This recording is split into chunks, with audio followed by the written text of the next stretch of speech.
ഒരുപാട് പ്രതീക്ഷകളോടെ മറ്റൊരു രാജ്യത്തേക്ക് യാത്രയാകാൻ നിന്ന പെൺകുട്ടിയുടെ ജീവൻ എടുത്തത് വീട്ടുമുറ്റത്തെ അരളിച്ചെടി. എന്നാൽ അരളി മാത്രമല്ല, നമുക്ക് ചുറ്റുമുള്ള പല ചെടികളും പൂവും കായുമൊക്കെ വിഷാംശം ഉള്ളതാണ് എന്നറിയാമോ?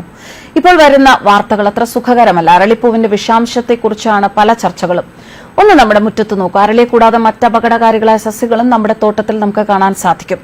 പാശ്ചാത്യ രാജ്യങ്ങളിൽ കണ്ടുവരുന്ന ചെടികൾ ഇന്ന് നമ്മുടെയൊക്കെ തോട്ടത്തിലും ധാരാളമായി കാണുന്നുണ്ട്. അപകടകരം എന്ന് പേരുകേട്ട ഒരു ചെടിയാണ് ബ്രഗ്മാൻസിയ. ഇതിൽ സ്കോപ്പോളമൈൻ എന്നറിയപ്പെടുന്ന അൽക്കലോയിഡ് ഉണ്ട്. കൊളംബിയയിൽ, പ്രത്യേകിച്ച് അതിന്റെ മയക്കുമരുന്ന് തലസ്ഥാനമായ മെഡലിനിൽ യാത്ര ചെയ്യുമ്പോൾ വഴിയരികിൽ ഇതിന്റെ ചെടി പൂത്തു നിൽക്കുന്നത് പലപ്പോഴും ശ്രദ്ധയിൽപ്പെട്ടേക്കാം. ബെല്ലാകൃതിയിലുള്ള ഇതിന്റെ പൂക്കൾ അറിയാതെ പോലും മണക്കാൻ ശ്രമിക്കരുത്. കാഴ്ചയിൽ വളരെ ഭംഗിയായി തോന്നുന്ന ഇത് അങ്ങേയറ്റം അപകടകാരിയാണ്. ഇതുപോലെയുള്ള ഒരുപാട് സസ്യങ്ങൾ നമുക്ക് ചുറ്റുമുണ്ട്. മറ്റൊന്ന് മണിച്ചോളം. ഇലകളിലും തണ്ടുകളിലും സൈനൈഡ് വിഷം കളക്ട് ചെയ്ത് വെക്കുന്ന സസ്യങ്ങളിൽ ഏറ്റവും പ്രധാനപ്പെട്ടതാണ് മണിച്ചോളം അഥവാ സോർഗം, ജോവർ ചെടികൾ. വളർന്നു വലുതായി വിളയുന്നതോടെ സൈനൈഡിന്റെ അംശം കുറയും. പക്ഷേ ഇതിന്റെ ഇളം ചെടികളിലും തളിരിലകളിലും വിഷാംശത്തിന്റെ തോത് കൂടുതലായിരിക്കും. ഈ മാരക വിഷം ഉള്ളിൽ ഒളിഞ്ഞിരിക്കുന്നത് അറിയാതെ പശുക്കൾ മണിച്ചോള ചെടികൾ രുചിയോടെ ചവച്ചരച്ച് തീറ്റയാക്കിയതായിരുന്നു ഒരിക്കൽ ഇവയുടെ കൂട്ടമരണത്തിന്റെ കാരണം. മണിച്ചോള ചെടികൾ തളിരിടുന്ന സമയത്ത് അത് ആഹാരമാക്കി കന്നുകാലികൾ കൂട്ടമായി മരണപ്പെടുന്ന സംഭവങ്ങൾ ആന്ധ്രയിലും തമിഴ്നാട്ടിലുമൊക്കെ സാധാരണയാണ്. മറ്റൊന്ന് ഓതളങ്ങ. നമ്മൾ കേട്ടിട്ടുണ്ട് ഓതളങ്ങയെക്കുറിച്ച്. ഹൃദയത്തെ ബാധിക്കുന്ന ഗ്ലൈക്കോസൈഡുകൾ, രാസപദാർത്ഥങ്ങൾ വിഷകാരിയാകുന്ന മറ്റ് സസ്യങ്ങളാണ് ഓതളങ്ങയും വിഷപ്പാലയും. ഇത് രണ്ടും അരളിയുടെ കുടുംബമായ അപ്പോസൈനേസിയ അംഗങ്ങളാണ്.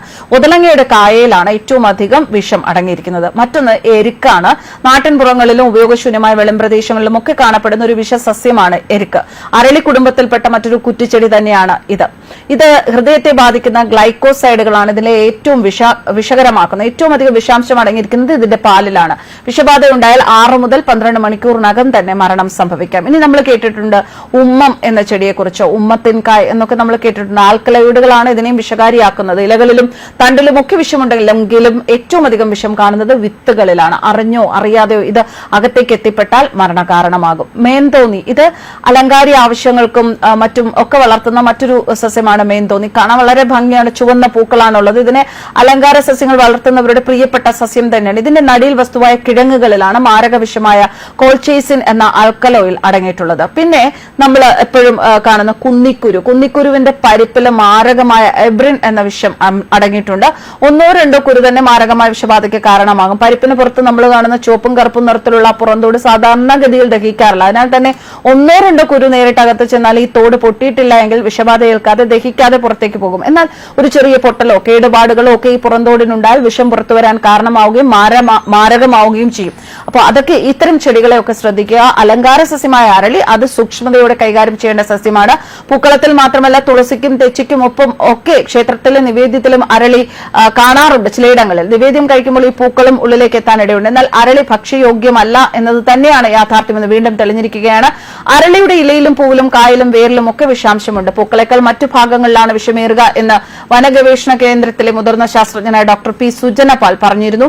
എന്തൊക്കെയായാലും ശരി, ഇപ്പോൾ പല ക്ഷേത്രങ്ങളിലും ഈ നിവേദ്യങ്ങളിൽ നിന്ന് അരളിപ്പൂക്കൾ ഒഴിവാക്കിയിട്ടുണ്ട്. ഇനി അരളിപ്പൂക്കൾ ഉപയോഗിച്ചുകൊണ്ടിരുന്നിടത്ത് ഇനി അരളിപ്പൂക്കൾ ഉപയോഗിക്കുകയില്ല എന്നുള്ള തീരുമാനമൊക്കെ എത്തിയിട്ടുണ്ട്. എങ്കിലും വളരെ ശ്രദ്ധാലുക്കളായിരിക്കാം. നമ്മൾ വെറുതെ തമാശ പറഞ്ഞുകൊണ്ട് നിന്ന് തന്നെ നമ്മുടെ അടുത്ത് നിന്ന് നിൽക്കുന്ന ഒരു ചെടിയിൽ നിന്ന് വെറുതെ ഒരു ഇല പറിച്ച് വായിൽ ജസ്റ്റ് ഒന്ന് കടിച്ചാൽ തന്നെയും അത് നമ്മുടെ മരണത്തിന് കാരണമാകും എന്നതാണ് വസ്തുത. എപ്പോഴും കെയർഫുൾ ആയിരിക്കുക. കയ്യിൽ കിട്ടുന്നതൊക്കെ അങ്ങനെ വായിൽ വെച്ച് കടിക്കാതിരിക്കുക. അത് തന്നെ നമുക്ക് ഇതിലൊക്കെ പറയാൻ പറ്റുകയുള്ളൂ. കൃത്യമായ വിവരങ്ങൾ നമുക്ക് നമ്മുടെ ചുറ്റുമുള്ള ചെടികളെ കുറിച്ചൊന്നും വ്യക്തമായി അറിയാത്തതിനാൽ നമ്മുടെ സുരക്ഷയ്ക്ക്, നമ്മുടെ ജീവന്റെ രക്ഷയ്ക്ക് ഇതൊക്കെ പാലിക്കുക തന്നെയാണ് ഏറ്റവും നല്ലത്. ന്യൂസ് ഡെസ്ക് കർമ്മ ന്യൂസ്.